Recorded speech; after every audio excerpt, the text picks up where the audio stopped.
अस्सलाम वालेकुम। मैं सहर खान गोल्डन टाइम्स में आपका खैर मकदम करती हूँ। समान नागरिक संहिता यानी यूसीसी के मुद्दे पर मुल्क भर में बहस और इख्तिलाफ लगातार तेज होता जा रहा है।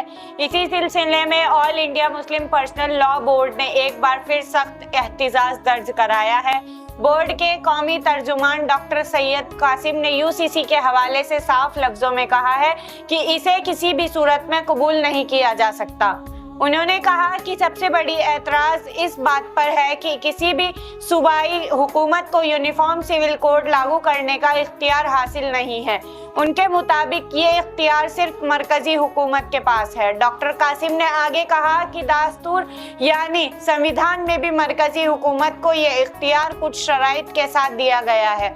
उन्होंने वाज़ेह किया कि यूसीसी कोई बुनियादी हक नहीं है और इसे लागू करने से पहले मुल्क भर में वासी पैमाने पर आम रजामंदी पैदा करना जरूरी है।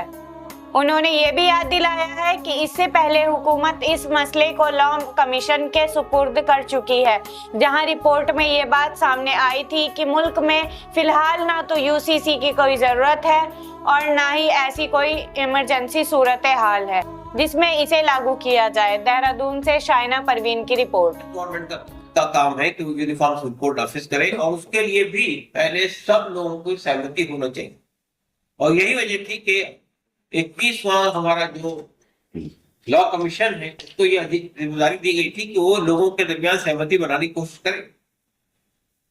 21वें लॉ कमीशन ने हमको भी कहा कि आप अपना पक्ष रखिए। तो हमने जब उसका पक्ष रखा तो 21वें लॉ कमीशन ने ये बात कही है कि यूनिफॉर्म सिविल कोड ना उसकी जरूरत है ना उसको लागू किया जाना चाहिए।